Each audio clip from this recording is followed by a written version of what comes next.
Early morning in Washington, USA. The sun shines on the grass on the National Mall. A crowd has gathered. Hundreds of thousands of people from all 50 states took to the streets. Hold up the slogan, "Let go in unison." Let go of the two people they are protesting against. U.S. President Donald Trump and tech giant Elon Musk. This mass protest movement, known as Let Go, sweeping across America. It has also sparked solidarity in cities around the world. The reason for the protesters' anger, a policy announcement dating back a few days. It wasn't that long ago, President Trump suddenly announced, imposed tariffs on nearly all major U.S. trading partners, a new round of tariffs, a flat 10% import tax, and the European Union, higher tariffs for countries with trade surpluses. Among them, the imposition of tariffs on goods from the European Union, tariffs of up to 20%. Trump called the Liberation Day tariff plan. Trump made a high-profile claim. This initiative will force other countries to respect U.S. trade interests, helping to reverse the chronic trade deficit. His trade advisors also firmly believe tough pressure is to make manufacturing work harder. The only way back to America, this aggressive trade move instantly triggered a shock in the global market. The Wall Street stock market broke the news a few days later. Continuous plunge. Shares of tech giants such as Tesla have been hit hard. It is estimated that in just a few days, Musk's personal wealth is shrinking. Billions of dollars in water. Investors are panicking. Economists warn this could plunge the world economy into recession. For longtime advocates of free trade, this is like a lifetime of thunder. However, what really shocked the public, it's not just Trump's tariffs. And Musk, who was once considered an ally of Trump, unexpected public opposition to Elon Musk. The CEO of Tesla and SpaceX, officials have long been known to support some of Trump's policies. He also accepted the position of special advisor to the Trump administration. He leads an agency called the Ministry of Government Effectiveness. Its English abbreviation is DOG. Assist in promoting government economic inspection reform. In the eyes of many, Musk is in the Trump administration, a unique existence. He is both a representative of innovation in Silicon Valley, another seat in the White House. However, when Trump threw out tariffs, Musk has uncharacteristically stood up and said the opposite. Turn the camera to social media platforms. X, the original Twitter, the morning after Trump announced his tariff measures. Vasco is online, published a string of eye-catching posts. Navarro defends tariff policy on TV. Don't forget to emphasize when protecting. He holds a doctorate in economics from Harvard. Musk grasps this, unceremoniously sarcasm. With a doctorate in economics from Harvard. Unfortunately, that's not a good thing. Then he criticized. The real problem is that there are too many people talking on paper. Musk's rare anger is palpable. To know the trade tariffs, it's not a topic that Musk is passionate about on weekdays. As a business giant, he tends to be cautious. Avoid being in public. Direct judgment of the government's trade policy so as not to get burned. But this time, he chose to speak out.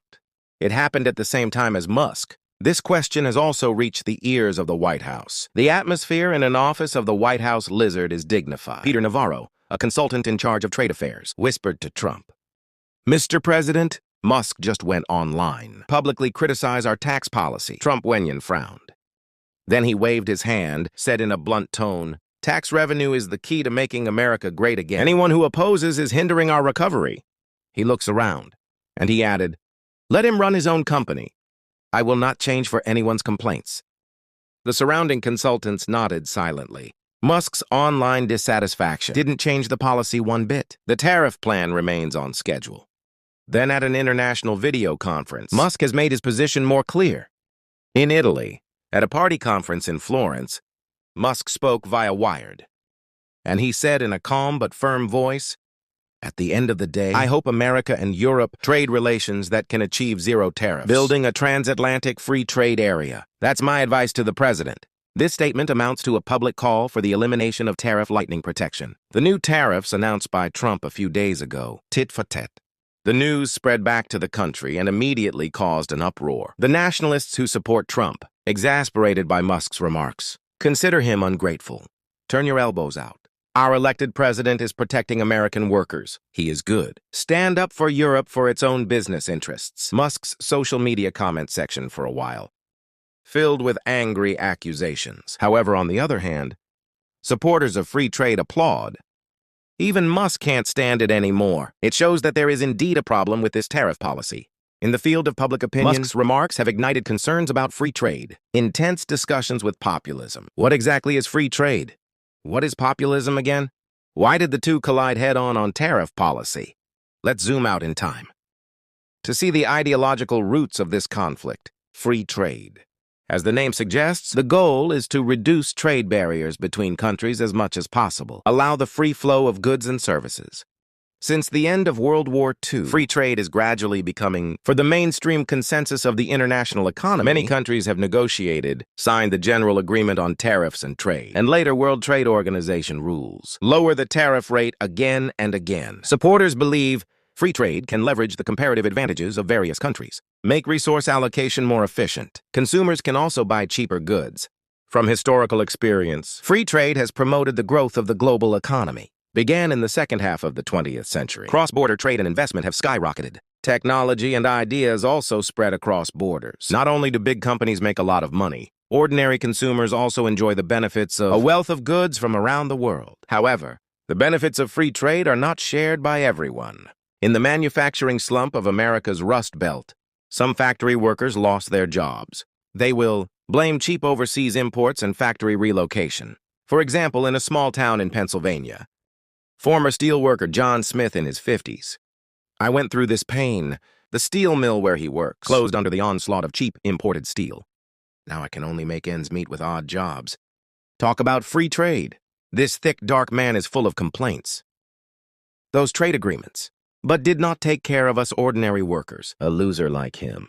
Frustration with globalization become a breeding ground for populist sentiment. Populism is meant to emphasize the interests of the people. Political campaigns against elites. When politicians call themselves populist, they often claim to seek justice for the forgotten ordinary people against the so-called establishment and global elite. In terms of economic policy, populists often advocate the protection of domestic industries, restrictions on free trade, to safeguard local employment and sovereignty. That's not a very obvious idea in history. In 1930, the United States was in the early stages of the Great Depression. The Smoot-Profit Tariff Act was passed. Significantly increased tariffs on tens of thousands of imported goods, trying to protect domestic businesses and jobs. But countries soon launched retaliatory tariff wars. Global trade volumes have plummeted. It backfired. It exacerbated the depression. It is because of this lesson, after World War II, countries prefer to lower tariffs through cooperation, facilitate trade. However, decades later today, similar calls for protectionism are back. Trump is riding on this wave of populism. One of the representatives of the presidency, he was during the election campaign vigorously criticizing multilateral free trade agreements. Call it a disaster. Blame. Agreements like the North American Free Trade Agreement betrayed the interests of American workers. He put forward the slogan, America First, promised to raise tariffs, renegotiating trade agreements, return manufacturing to the United States. Looking back at Trump's first term, he launched a trade war against China in 2018, imposed on hundreds of billions of dollars of Chinese imports. High tariff. His supporters cheered at the time. This is against the Chinese government, unfair trade practices over time. Opponents warn that the move will raise prices, hurt American consumers and farmers. It turns out that tit-for-tat tariff post. American businesses and farmers have suffered losses. China has also taken countermeasures. Both economies are suffering. By 2020, American manufacturing under the cloud of a trade war. The expected large-scale backflow did not occur. Instead, consumers pay for more expensive goods. Despite this, the populist approach to trade protection, there is still a market in Trump's hardcore base. In their opinion, free trade is a beautiful idea. In reality, it evolved into an elite profit, unfair games that harm workers. They expect a strong leader, leading people against foreign competition for the people, even at some cost. Therefore, when Trump returns to the White House in early 2025, when he takes the presidential scepter again, he resents the tariff pound. This time he stopped playing, limited to applying pressure on one country alone. Rather, it extends to almost all trade that exists in the United States. A deficit economy, a broader protectionist shockwave. Here we go. When Trump raises the banner of America First, when advancing tariff policy, Musk on the opposite side. Become a member of the free trade camp, a compelling handful of sounds. Why is Musk so opposed to tariffs? Except for his openness to the global market. In addition to adhering to the concept there are also personal business interests. Take Tesla, the electric vehicle manufacturer's supply chain all over the world. Most components need to cross several countries.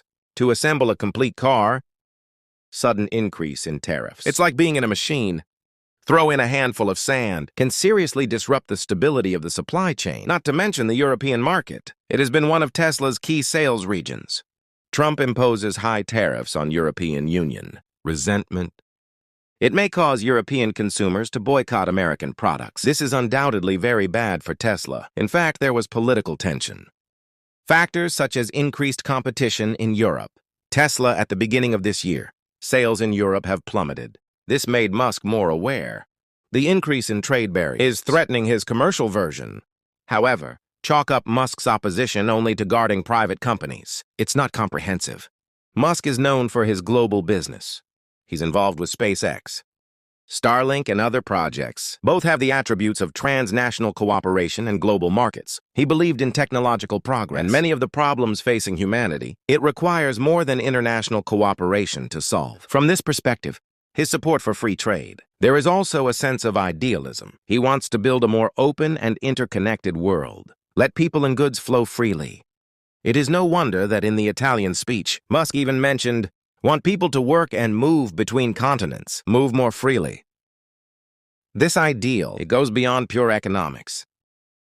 It's more like a vision of global citizenship, the clash of ideas, inevitably reflected in the intensity of real politics. During the conflict, tariff versus when the free trade debate is simmering at the top. Ordinary people in America. I also feel the new tariffs affecting Trump are coming to fruition.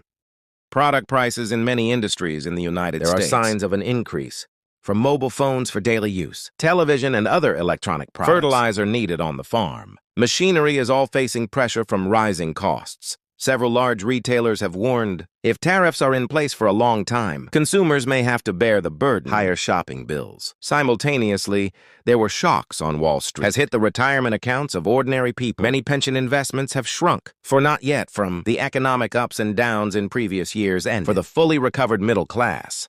It's definitely another nightmare. And to add insult to injury, Trump administration almost simultaneously advancing massive cuts in federal government spending.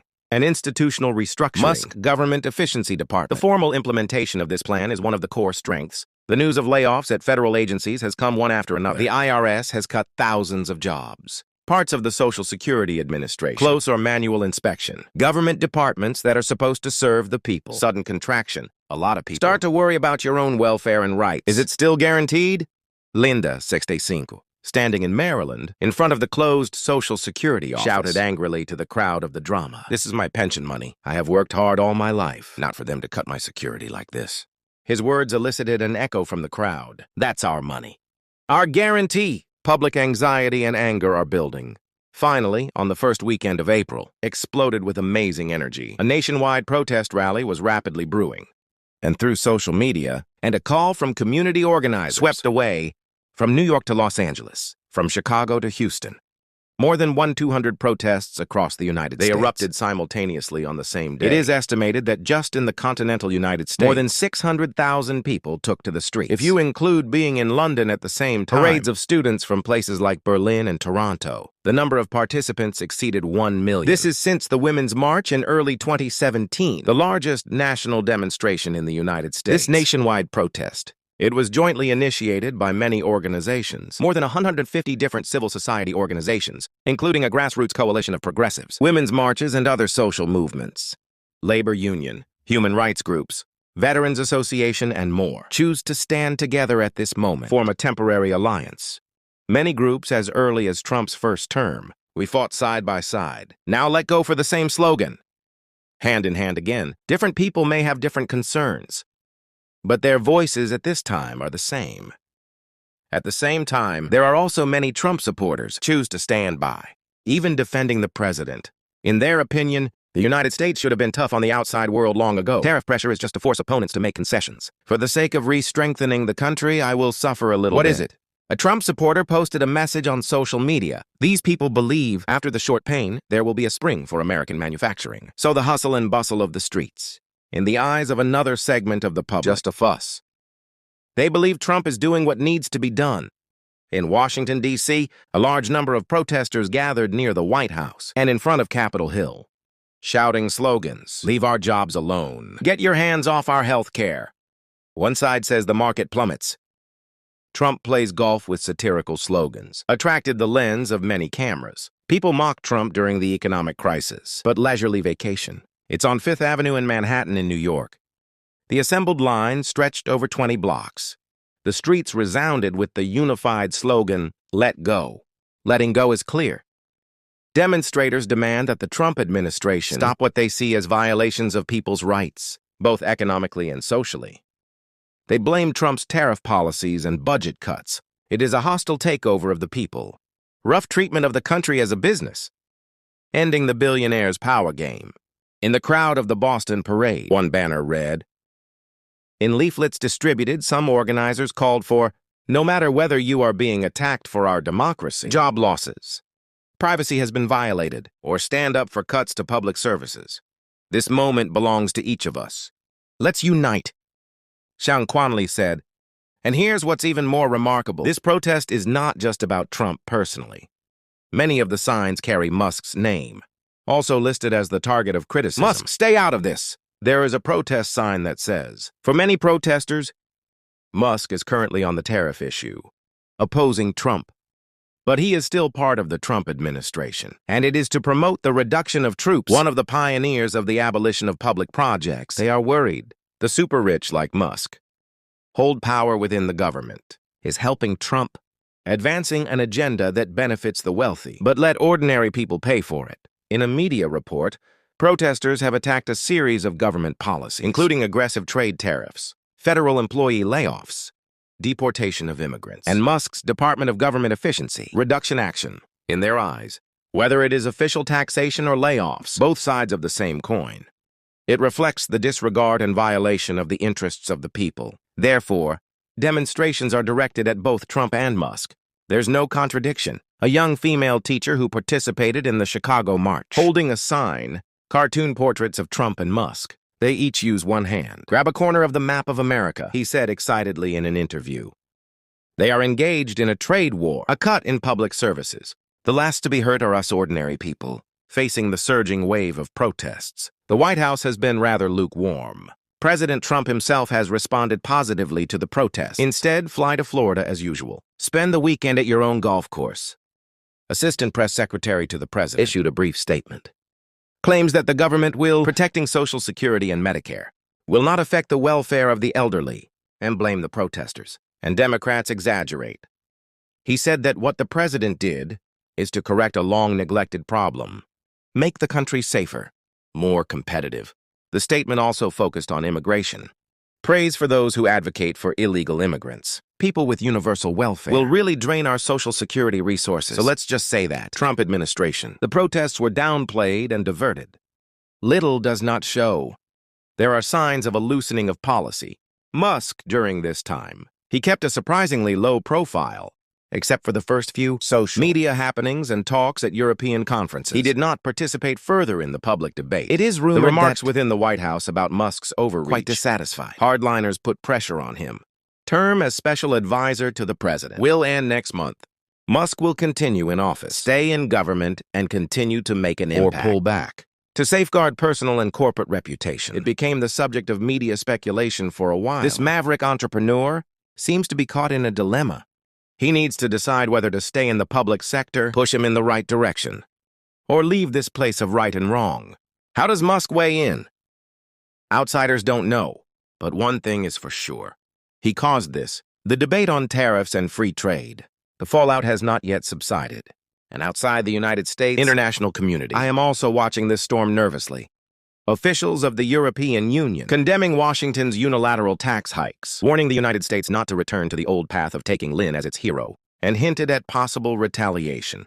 The Chinese Ministry of Foreign Affairs pointed out that there are no winners in a trade war, expressed that they will resolutely safeguard their own interests. The United States once dominated the establishment of free trade rules itself now, but it has become multilateral trade. Instability in the system. This is deeply worrying for allies and adversaries alike. The future of free trade.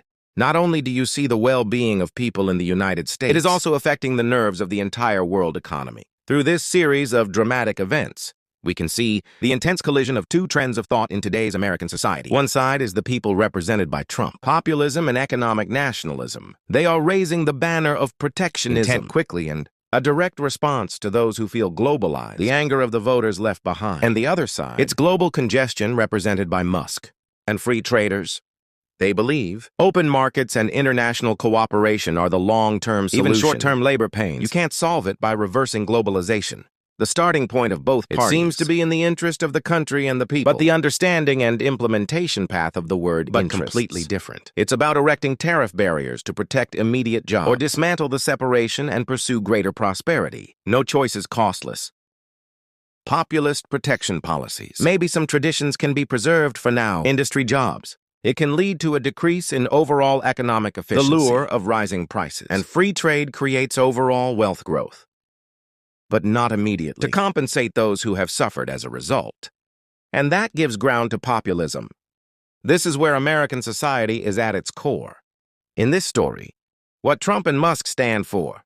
Not only are they two very different characters of the era, it is the spokesperson of two ideas.